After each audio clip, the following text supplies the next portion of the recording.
Good morning. Thank you, Jürgen, for the invitation and for letting us finish the triptych, the Berlin triptych. Has anybody seen the previous lectures? Can you raise your hand if you saw the previous lecture? Okay, that's 1/3. Good luck for the others. My name is Bas. Hello, my name is Akim. And there's a third guy called Sami. He's at home in Helsinki, and together we are Underware. And basically, everything which we do is based around letters. So we design letters, and we do other things with letters and to letters. And we have a story about letters, and today we want to finish the story about letters. Okay, so the whole idea for this triptych started actually 3 years ago when we got a small email, which is in 2016, and that's compared to today. That's exactly what today is, the 8th of November, and if you do the math, that's exactly 1,080 days ago. And this cannot be like a coincidence.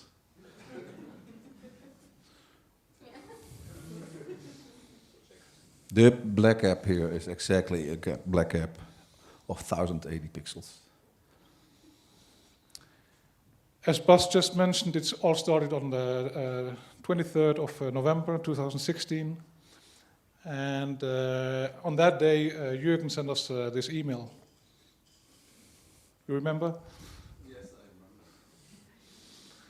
I And remember. in the email, he's talking about a CC extension called Flex. And this CC extension was connected to a typeface called Zeitung. And the idea was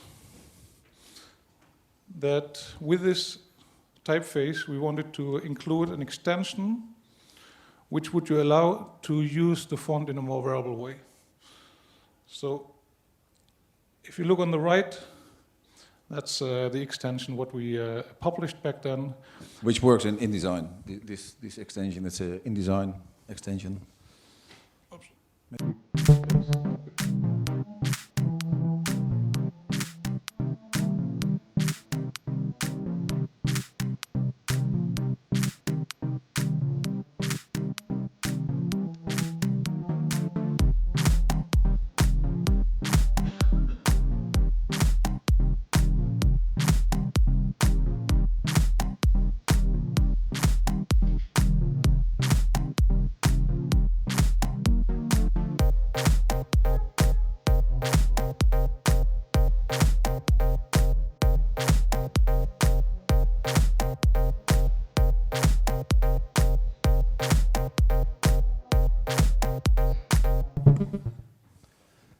So the idea with this extension was that you want to give users the opportunity to work in a more variable way with fonts in desktop apps. And it was just 1 month before we released this, there was the new font format called variable fonts released. And but it didn't work in InDesign. It actually still doesn't really work in InDesign. Almost works in InDesign. Half works in InDesign now. But so we tried to figure out, like we thought, like it's an interesting idea, but we should make it work everywhere. So there we came up with this Flex extension, and therefore Jürgen contacted us. And back then it was the first conference after the announcement of a variable font, and they announced it as a major technological update. And what this major technological update actually did was it made something dynamic which was before static. Very simple. And in that way, it did the same than what was announced a couple of years earlier with the introduction of HTTP, because that made also something dynamic which was static before, namely text. And then when you look back, then this was the first website which was back then published. So it's interesting to look at this first web page And on the right, you can see the first wearable font which was ever presented in public. And from this, from the one on the left, we probably all consider this now to be a very important moment in history. That we say, okay, yeah, the first website, man, that's a magical moment. Everybody realized it's an important thing, but from this, the whole variable font, we're still figuring out, like, if it's really an important moment or not, like what it really means, and we also don't know exactly what the impact will be or what it really means, but we try to figure it out, and that's exactly basically the main subject of this triptych. We're just trying to figure it out. So when we got the email from Jürgen, we considered that perhaps we have to rethink everything from scratch. And therefore our first talk was called, if you want something new, you have to stop doing something old. And then this was continued 1 year later with the talk Export Future. And so a lot of people did not see those two talks. So we tried to summarize them with one sentence. And the first talk was about the future is here, but we are not, which means that we cannot yet understand what we created. And the second talk was about understanding.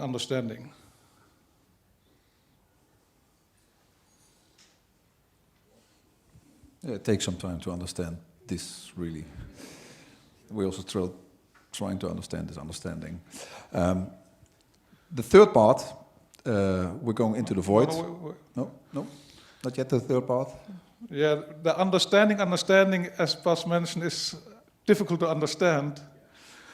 It has to do with self-reference. Oh, yeah. And so if you look at these numbers, it's hard to figure out what those numbers mean. It's very hard to figure out, like, how do we get from this 1 to this very strange number down at the bottom.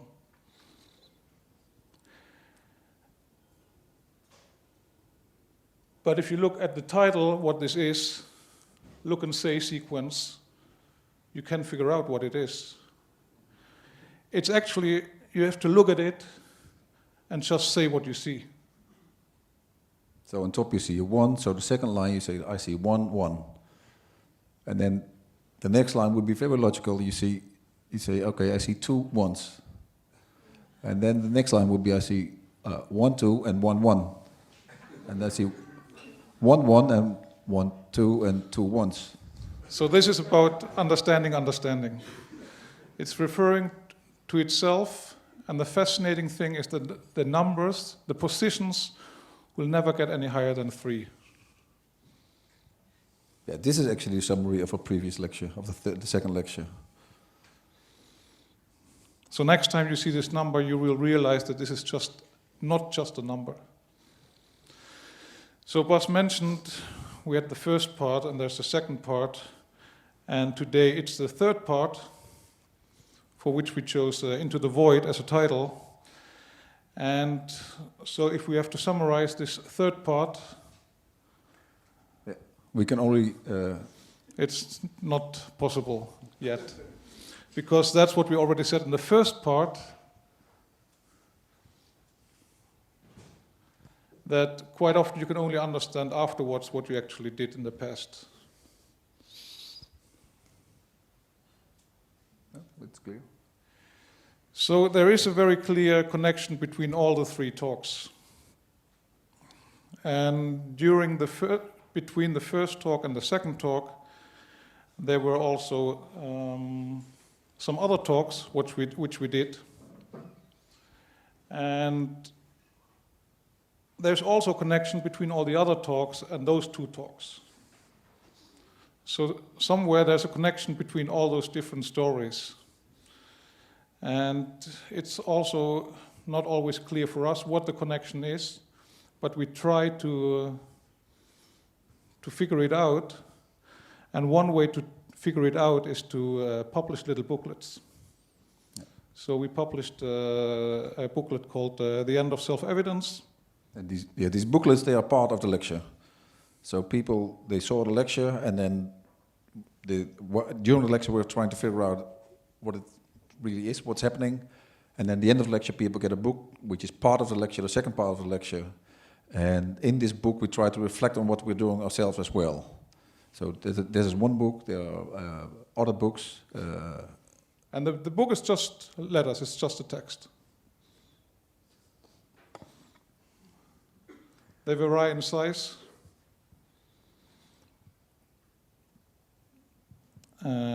This was called The Tale of the Cat.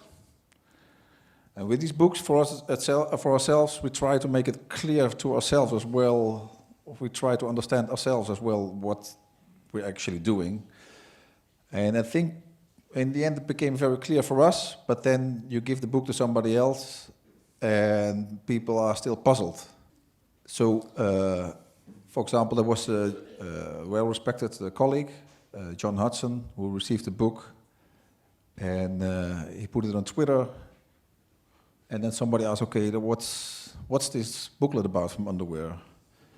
And then he had a very funny response. He said, like, yeah, I don't have the skills to summarize what Underware is doing. So therefore we're going to try to do it ourselves. So we don't know if we have the skills, but we can have attempt to have the skills. So first attempt. Yeah, okay.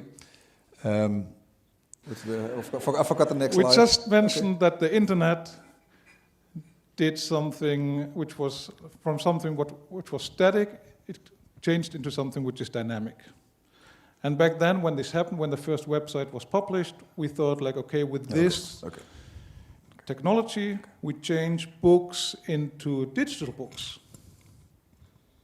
But meanwhile, we know that this is not the right term, that perhaps it's not a book at all, it's an app.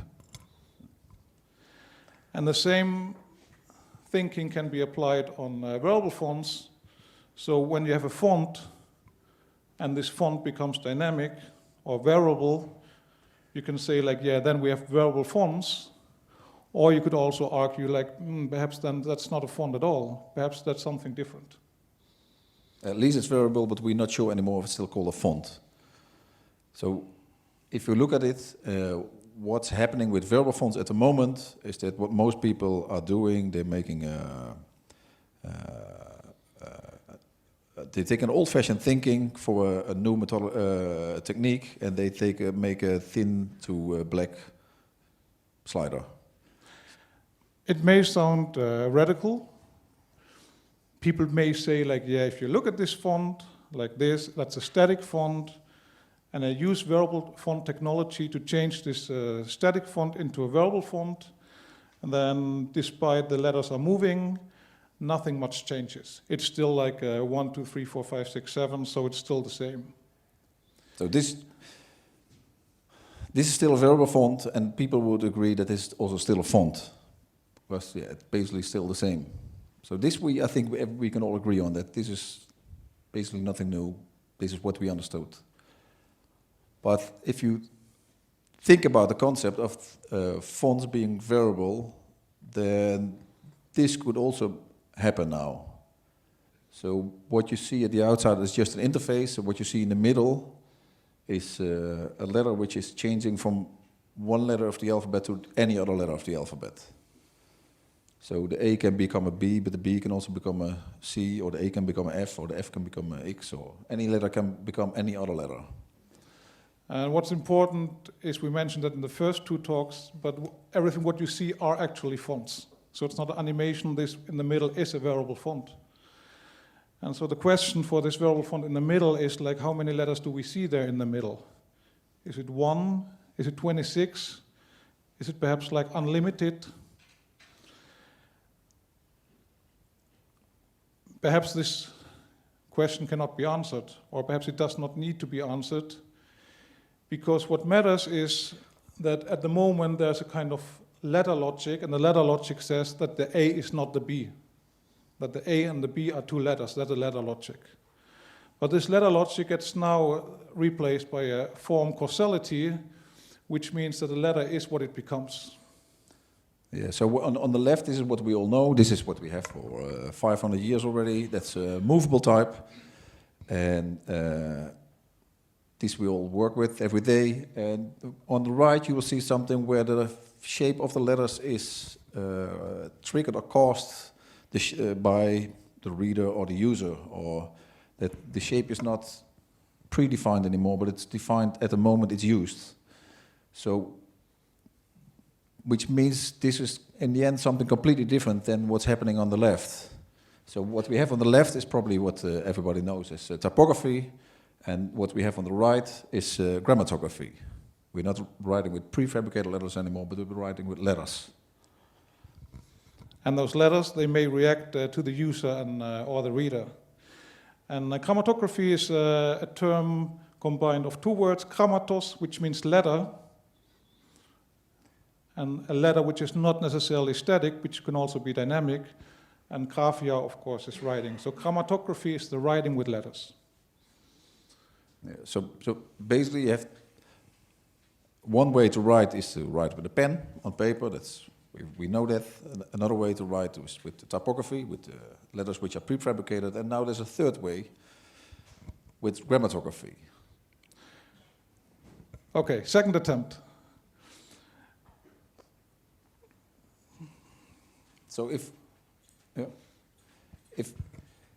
we saw with this this is what everybody's doing. So we know that if this can become this, which we all agree on with a variable font, and if that can happen, then that can also happen. So if that is true, then that's also true. And if both are true, then things becoming confusing, because then the A is not the B anymore. Or A and B are perhaps the same. Okay, third attempt. Up to now, a text could either be written by hand or by using prefabricated letters. It was either chirographical or typographical. Every form of writing could be divided into those two groups. What both groups have in common is that they rely on writing instruments like a pen or a typewriter. But what happens if we compare those writing instruments with musical instruments? What would be a logical equivalent for writing by hand? Wouldn't it be consistent to compare that with our own voices? And what about typified writing? Is there something like a typified musical instrument?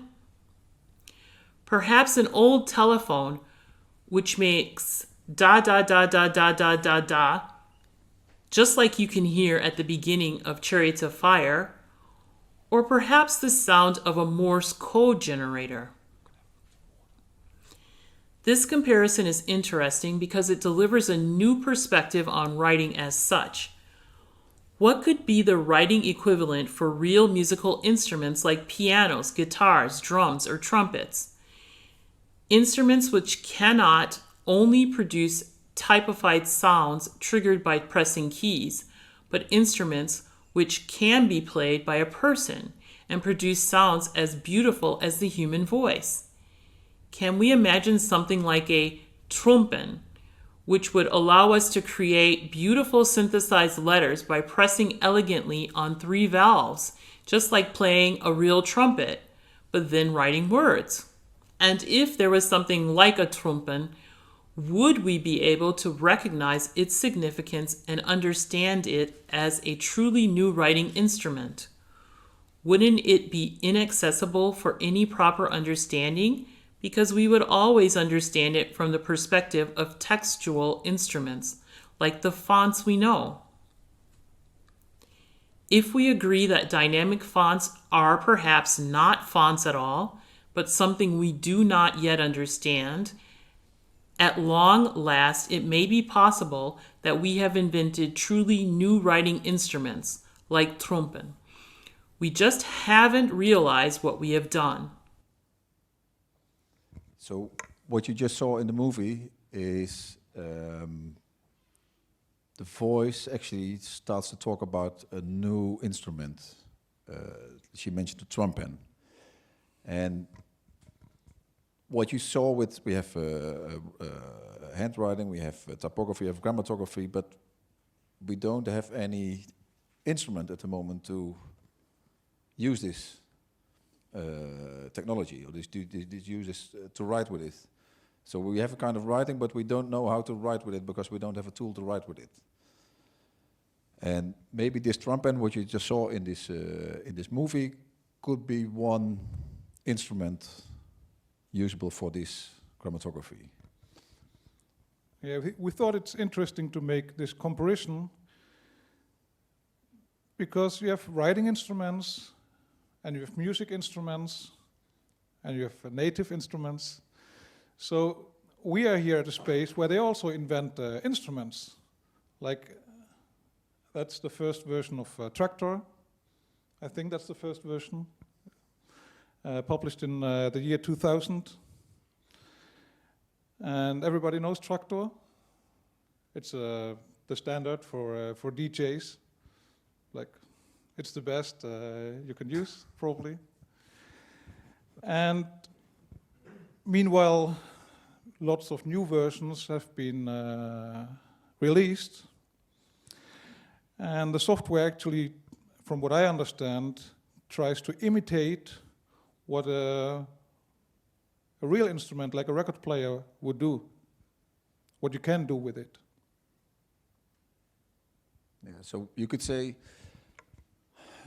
this is, if you got to talk about native instruments, maybe this was the original native instrument, and this is maybe the imitation of it. We're trying to rebuild the original music instrument. But meanwhile, both are, I think, native instruments. And you can make a comparison with writing instruments. Then you would end up with a pen and a keyboard, perhaps. Where people could argue, but is the pen an equivalent to a record player? Because a record player is, what kind of instrument is that? It's a different instrument, like a real instrument, like when you compare it to a trumpet, then the record player is again something different. So maybe we need something for writing, which is like a trumpet, but then like a pen. Then you get a trumpet. And to be able to do something like to create a new native instrument, a new native writing instrument, we have to ask like, what is writing? What is music? What's the difference? One of the men came by early one morning. He was going on a trip down the trail, about 5 hours. And now it's early in the morning and he doesn't want to interrupt or disturb the neighborhood. So instead of calling to me like he normally would have, he just whistled. And I heard my name in the whistle. So I answer back whistling. What do you want? Let's go, he says. I say to him, where are you going, friend? He says to me, I'm going to Tenango. He named this village 5 hours down the trail. So I say to him, when will you be back? Maybe tomorrow, he says. So I say to him, have a good trip then. And as he goes off, he whistles back, okay, we'll talk again then someday, which is their way of saying goodbye.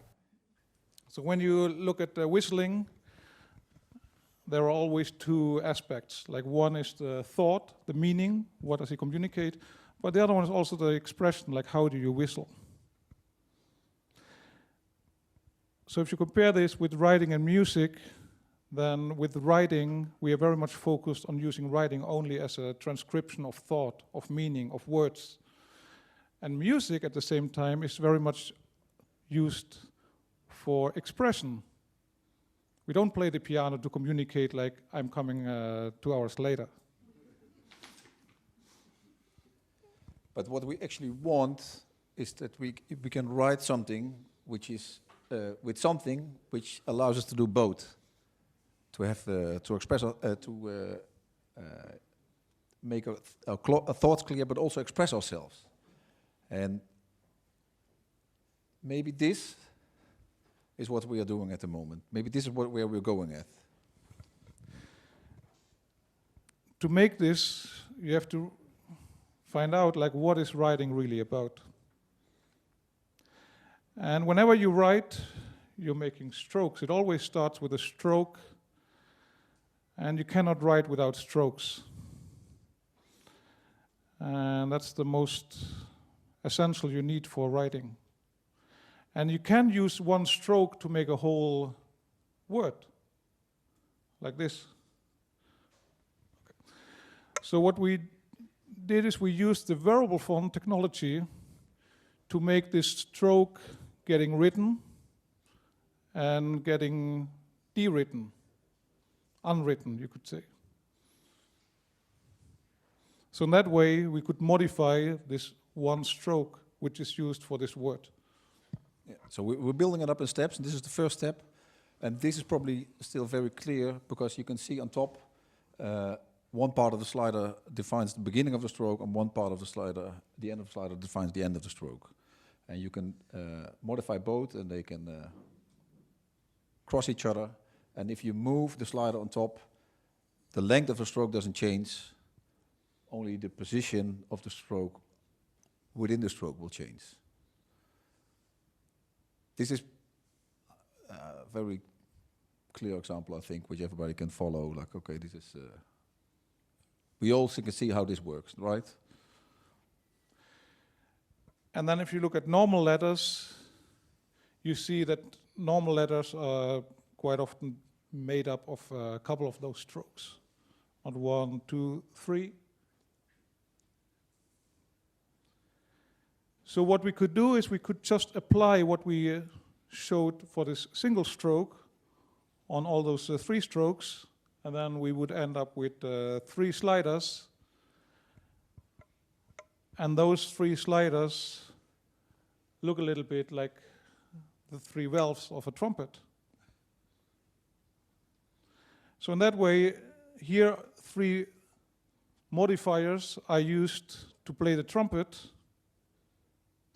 We could perhaps build something where those 3 sliders would be used to play the letter. So this we can still understand. We still have this one letter, can be this, can be anything. We have 3 strokes, and the same as we use the first stroke, which we controlled with 1 slider, we can do the same thing for 3 sliders together for 1 letter. So I think that's the next slide. So in that way, those 2 things look very similar. And so when we call the right trumpet, we can call the other one perhaps the trombone. Yep. So we have the next slide. If you look at, we're going to apply the same principle then to a B, and then you will see down here exactly the same thing happening as what happened in the previous slide. And then you will see something strange is happening here, because it's not a B anymore, but it's turning into something else. And the way it's turning into something else is very unhandy. We don't want to work with letters like this. Technically, this is how it works, but this, from a user experience, this really sucks. So it's either like the instrument which is broken, or we cannot play the instrument. Maybe we don't understand the instrument. But there's, of course, Miles Davis, and he knows how to play the 3 sliders, the 3 valves. So we can use his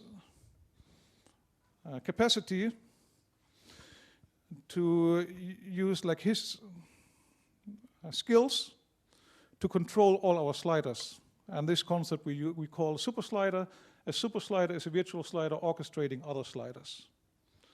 So if we look again at the example, you see now we have a super slider, which we call the Miles Davis slider. And once you will see, like, we still do not figure out how to do it, but once Miles is playing, check it out. So he knows how to play the instrument. Yeah. So if we know how to play this instrument, then we can play it like this. We showed this to some people, and they said, like, yeah, but wait, this is not a trumpet. These are still sliders. It's just like a super slider. So if we look again at the slider, and we want to make from this slider a writing instrument.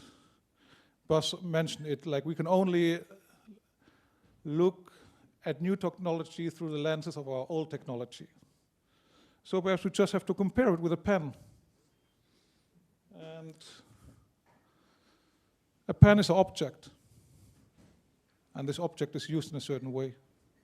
So we can do the same with our slider and also approach it more in an object way. And that's what we did. So we have this stick, and we have it now here in a three-dimensional environment. So now we can actually use this stick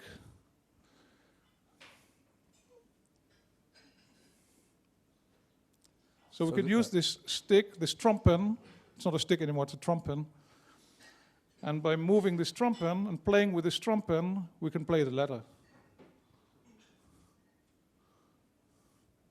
So the same as a pencil is a one-dimensional object in a three-dimensional space. The trombone is also a one-dimensional object in a three-dimensional space. And if we learn how to use this trombone, if you learn how to use the pencil, you know how to draw or how to write. And if you learn how to use this trombone, then maybe that's the kind of instrument we're looking for to how to work with grammatographical letters.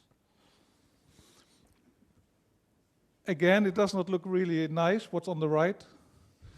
So perhaps the trombone is broken or we cannot play the trombone yet. So we have here Miles Davis again. And of course he can play the trombone like nobody else. So now you can see that he can play with the trombone in a way that one letter nicely goes into the other letter. So on the right you see the whole alphabet. Now it goes to K, it goes to L, it goes to M, N, and it goes all the way until the Z. And on the left you can see the way actually what's happening when Miles is playing.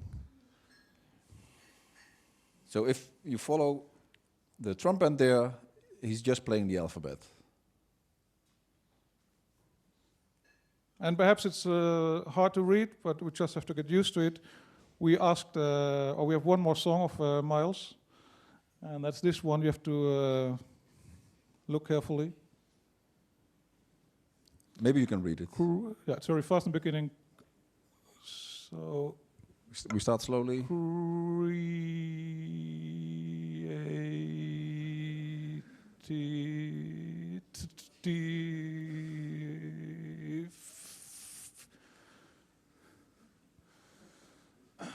Creative. Morning.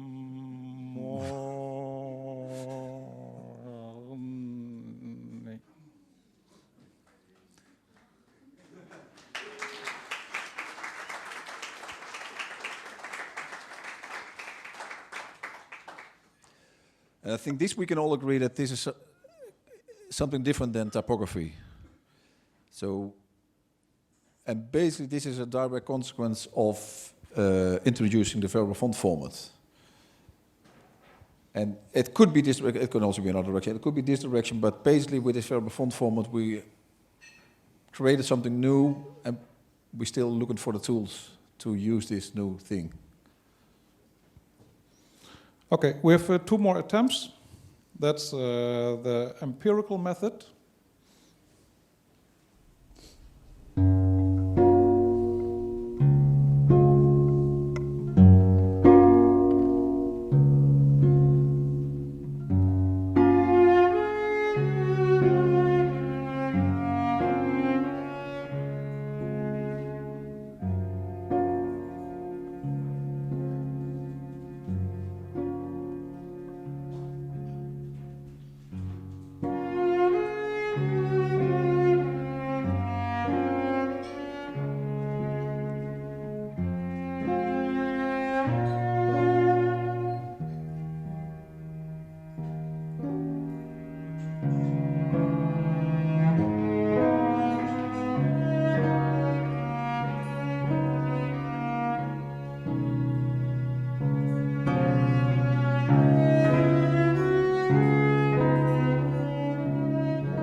if some people are still puzzled, like,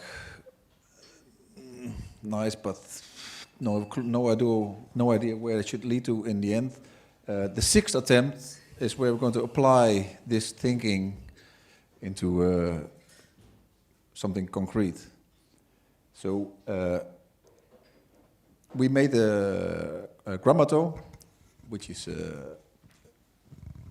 a service where we offer this to other companies, where we embed this into an app or into a operating system or anything you're making. And we will show a few examples how this could look like in practice. So a few case studies. One could be a device, and how if letters can write themselves, what would it mean in practice? So, for example, if you could write, you're writing in time, you can also write the time itself. So once you're writing the time, you can make an app where time is written by the typeface itself. So in that way you can see the time passing by.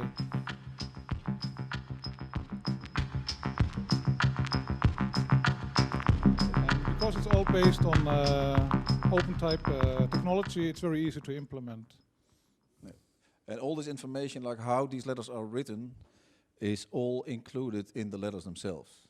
So it's not like an animation designer which came on top of the project and then define, okay, let's animate those letters. It's all part of designing the letters.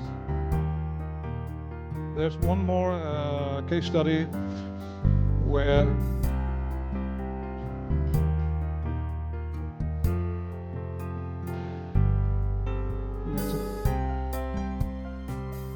So imagine in Instagram you would have a writing mode. Imagine it would be there, and you have your text, and then once you have the writing mode, you can write the text. And then the way it looks like, it can be anything. So it can be this style, which is based on Bello. It can be another style, like there's another style which is more based on Lisa. So it's not limited to one kind of font style. The good thing is, once there's information of how the letter is written is included in the letter, then it's dynamic, and anybody in the world can write his own text, and it can be written like this. And at a certain moment, every little child also have to learn to write.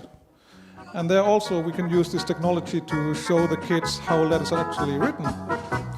So instead of the teacher waiting for the teacher, the kid can just look at the app and practice for themselves.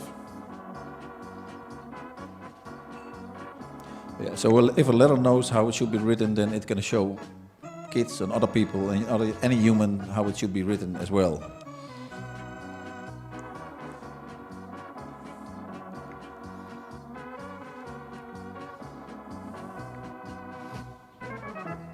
And it's hard to imagine that you cannot not write, because once you know how to write, it seems all logical. But yeah, like as a kid, you have to learn to write. You have to know how are those strokes made, how are letters created. And because the letters we use here in the Western world are very abstracted, we don't see that always. But if you look, for example, at Chinese, there you see much more the strokes, and there it's getting much more complex, because the stroke order and direction is important to understand the letter. We could therefore implement this in an operating system, and then when you have a text, you just select the text and you say write, and then you see how the text gets written. And so it's easier for you to understand and learn the Chinese language. Yeah, we gave a presentation last month in Japan, and then the translator was translating, and he saw this like, oh, I want to have this. So yeah, this could be implemented in the next Mac OS or Windows. And there's one last attempt. And and that's the entropic method. Who knows Bad Religion? Okay, one person. No, five. Two, five. Oh, yeah. 6. So yeah, it is a punk band, and they were like in the 90s publishing an album called Against the Grain, and there was also one song called Entropy, and there they sing like it's entropy, it's not a human issue, entropy, it's matter of course. And what they actually tell is what entropy is about. That at the end, if you have something which is ordered, it always strives to become chaotic. That's entropy. That's also the way or the reason why our bodies will fall apart into dust once we are dead. It's the force of entropy. And that's everywhere. It's not a human issue, it's a matter of fact. And so we could actually use the entropy as a design method. And earlier we said that all those talks, what we did, are connected somehow. And also a talk like this, when we prepare it, there's lots of slides involved in such a talk. And over the last 3 years, we made around more than 5,000 slides, which are connected to all different ideas in those different talks. And instead of ordering them, we thought perhaps we can even make them more entropic.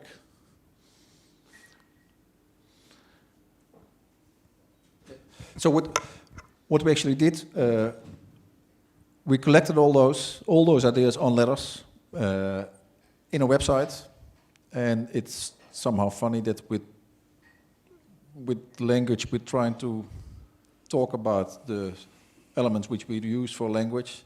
So it's a kind of snake eating his own tail. We collected everything and put everything into a website which is called The Tale of the Tail. And it was just launched this morning. You're the first ones ever to see this. It's brand new. And basically it's a whole collection of ideas on letters. And you can just you can scroll on them, and it's a long scroll. You don't have to finish the whole website today. You can just click on some things, and then a video will pop up or something will pop up. And this was a video, right? It's still coming? Yeah, it's running. Yeah, okay, already scrolling.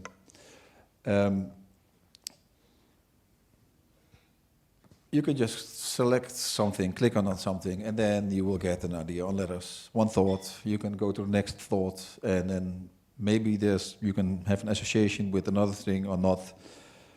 And then you skip it for the week, and then the next week you click on another idea. It's not chronological from A to Z.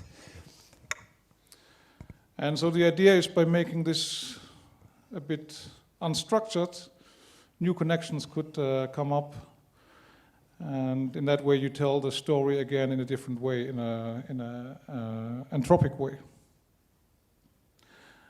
We also asked somebody to read all the booklets what we published, so all the information is there. You can just click and scroll and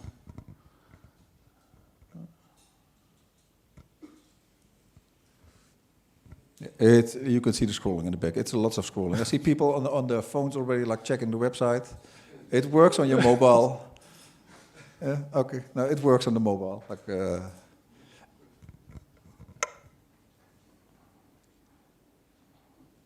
So the problem is we have lots of these small ideas in our head. What can happen with verbal fonts, and what might happen or might not happen. And we cannot put everything into a retail font or into a finished product. So most of our ideas which we cannot apply to a product, you can find them in here. Okay, last thing is that you can also use your smartphone, and it should work.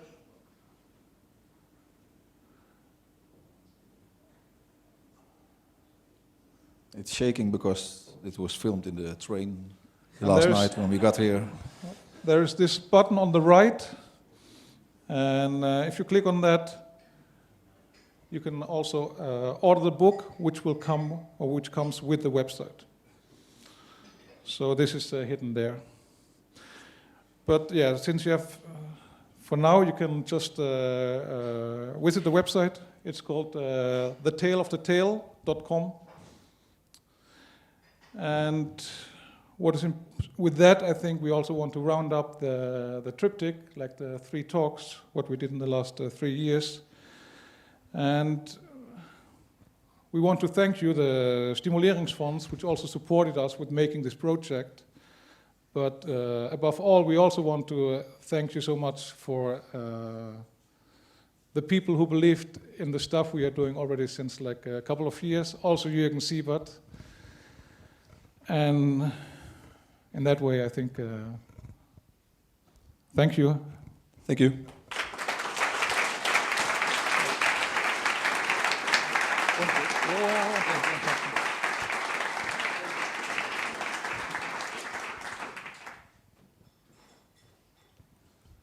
A proper finish for the triptych should be, of course, that when you leave the room, you will get a publication,